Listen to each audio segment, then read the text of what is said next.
आज मुझे ज़ोमैटो से ऑर्डर रिसीव हुआ है जो कि कस्टमर ने सेकंड टाइम पे ऑर्डर प्लेस किया है। Hello everyone, welcome to my new blog. कैसे हैं आप लोग? होप आप सभी लोग अच्छे होंगे, स्वस्थ होंगे। तो नाइट में 2:40 पे मुझे ऑर्डर रिसीव हुआ। कस्टमर ने 1 प्लेट छोले भटूरे का ऑर्डर प्लेस किया है। तो जल्दी से मैंने ऑर्डर एक्सेप्ट किया और काम करना स्टार्ट कर दिया। तो सबसे पहले मैंने कैमरा सेट कर दिया, उसके बाद यहाँ पर मैं छोले बना रही हूँ। तो छोले के लिए कढ़ाई ले ली है। कढ़ाई में मैंने डाल दिया है ऑयल और जो प्याज और लहसुन का मसाला होता है वो मैंने डाल दिया है। मसाले को मैं अच्छे से फ्राई कर लेती हूँ और जो भी मसाला आपको एक्स्ट्रा डालना हो वो आप ऊपर से डाल सकते हैं। तो यहाँ पर मैं थोड़ा सा गरम मसाला और थोड़ा सा लाल मिर्च पाउडर डाल रही हूँ। तो जितना भी तीखा कम ज़्यादा करना हो उसके अकॉर्डिंग मैं इसमें ऐड कर देती हूँ। जब ये मसाला अच्छे से फ्राई हो जाएगा उसके बाद मैं इसमें ऐड कर देती हूँ टमाटर की ग्रेवी। टमाटर की ग्रेवी की रेसिपी, साथ ही में मैं ये मसाला कैसे बनाती हूँ रेसिपी मैंने ऑलरेडी चैनल में शेयर की है, आप चेकआउट कर सकते हैं। और अगर आप चैनल में नए हैं और वीडियो को फर्स्ट टाइम ही देख रहे हैं तो वीडियो को लाइक, शेयर एंड सब्सक्राइब जरूर करिएगा। बेल आइकॉन पर प्रेस जरूर करिएगा ताकि आने वाले जितने भी वीडियोस है उन सभी वीडियोस के नोटिफिकेशन आपको मिलेंगे, तो वीडियोस को आप फर्स्ट देख पाएंगे। दूसरी गैस पे मैंने भटूरे का ऑयल गर्म करने के लिए रख दिया है। जब तक ऑयल गर्म होता है मैंने पैकेजिंग का सामान निकाल लिया है और साथ ही में छोले और छोले का पानी निकाल लिया है। तो छोले कम ही बचे हुए हैं, 1 प्लेट ही छोले हो गए और इसके बाद मैं छोले को बॉईल कर लूंगी क्योंकि छोले को मैंने पहले से ही सोक करके रखा था पानी में। और साथ ही में मैंने सैलेड को कट करने के लिए प्याज भी ला लिया है। मसाले में मैंने छोले ऐड कर दिए हैं और थोड़े टाइम मैं उसे पकने दूंगी। उसके बाद मैं इसमें ऐड करूंगी छोले का पानी। तब तक मैं प्याज कट कर लूंगी। तो प्याज को मैंने छील लिया है और धुल लिया है और अब इसके मैं स्लाइस कट कर लूंगी सैलेड के लिए।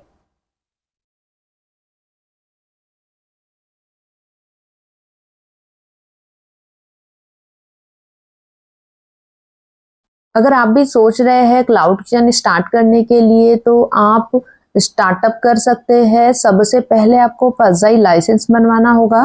तो लाइसेंस के लिए आप अप्लाई कर दीजिए। देन 1 बाय 1 जब प्रोसेस आप करेंगे तो सारी चीजें आपको समझ में भी आएगी। लाइसेंस बनने के बाद में आपको Swiggy and Zomato restaurant partner app में लॉगिन करना होता है और रेस्टोरेंट को ऑनबोर्ड कराना होता है। बस इतनी ही प्रोसेस होती है।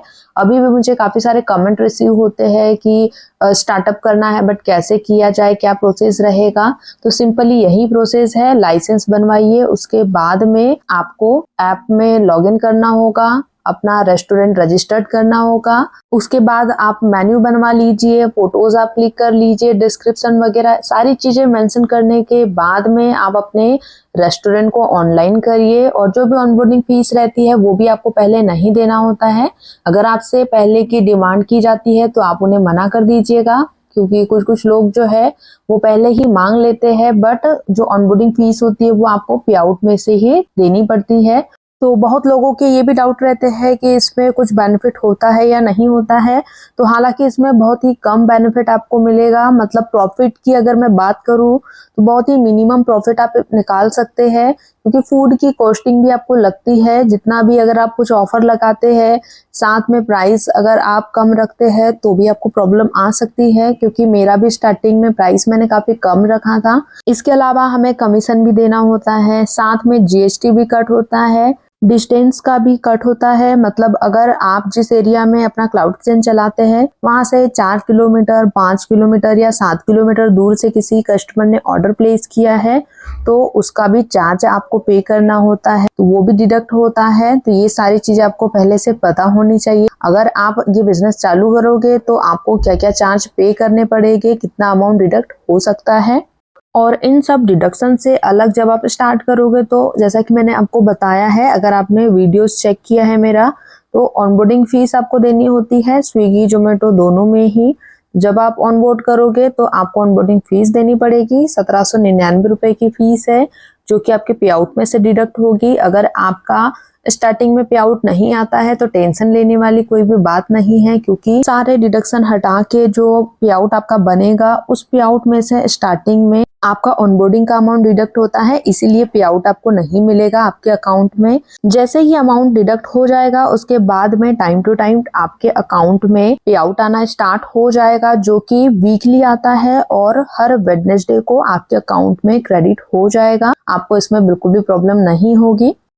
इसके अलावा आपको चार्ज पे करना पड़ सकता है अगर आपके पास में कोई ऑर्डर आया है और ऑर्डर को आप कैंसिल कर देते हैं, एक्सेप्ट नहीं करते हैं।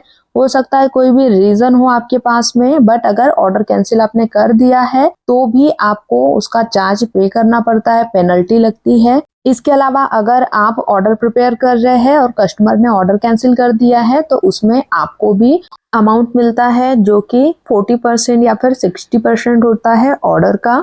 और बहुत सारी चीज़ें ऐसी होती है जो जब आप स्टार्टिंग करोगे उसके बाद ही आपको चीज़ें समझ में आएगी, क्योंकि अभी अगर मैं कुछ भी आपको बताऊंगी तो आपको हो सकता है बहुत सारी चीज़ें समझ में ना आए कि मैं क्या बोल रही हूँ, किस चीज़ के बारे में बोल रही हूँ। तो जब आप स्टार्टअप करोगे देन आपको सारी चीज़ें ऑटोमेटिक समझ में आ जाएगी। भटूरे मैंने बना लिए हैं और छोले भी बन चुके हैं, तो छोले मैं अभी पैक कर रही हूँ। छोले पैक करने के लिए जल्दी से मैंने ढक्कन लगा दिया है और टेप भी निकाल लिया है, क्योंकि ग्रेवी गर्म होती है इसीलिए आपको इसमें टेप लगाना ज़रूरी होता है। इससे आपके जो छोले हैं या फिर कोई भी सब्जी आप अगर इसमें पैक करते हैं तो कंटेनर खुलेगा नहीं और बिल्कुल भी आपका जो खाना है वो फैलेगा नहीं। तो सारी चीज़ें मैंने पैक कर ली है, अचार सैलेड सब चीज़ें मैंने पैक कर ली है और अब मैं बड़े वाले पैकेजिंग बैग में इसे अरेंज कर दूंगी ताकि जल्दी से मैं ऑर्डर को हैंडओवर कर सकूं। बीच में ही राइडर भैया का कॉल आ गया तो कॉल मैंने रिसीव किया। इतने नाइट में काफ़ी प्रॉब्लम आ जाती है अगर कॉल आता है या फिर काफ़ी ज़ोर से साउंड बजता है, बट ठीक है बिना कॉल किए पॉसिबल भी नहीं है ऑर्डर हैंडओवर करना।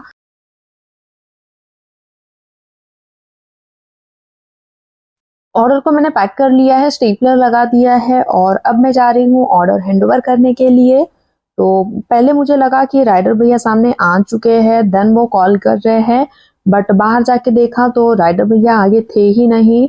और फिर मैंने उनको कॉल किया क्योंकि नाइट में आवाज़ भी नहीं दे सकते हैं, तो फिर जल्दी से मैंने चेक किया नहीं दिखे तो फिर मैंने उनको कॉल करके बुलाया। तो राइडर भैया आ चुके हैं, ऑर्डर भी मैंने हैंडओवर कर दिया है। तो राइडर भैया बोल रहे थे कि आगे का फोटो डला हुआ है, यहाँ का नहीं डला हुआ है। तो बाहर की लाइट भी मैंने बंद कर रखी थी, ऑर्डर मैंने हैंडओवर कर दिया है। क्या है, क्या है जम्मू, क्या है? कोई नहीं, उसको बाहर नहीं जाना है।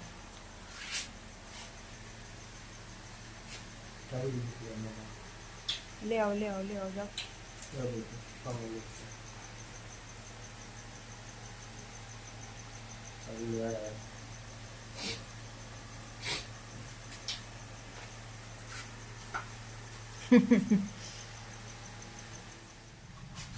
तुमको बाहर जाना है अभी?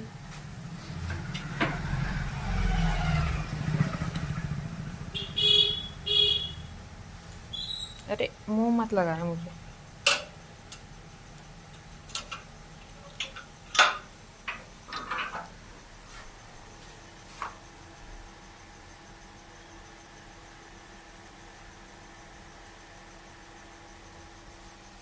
चमो को भी आधी रात में बाहर जाना होता है। तो मिलते हैं नेक्स्ट वीडियो में, तब तक के लिए bye. Thank you for watching, take care.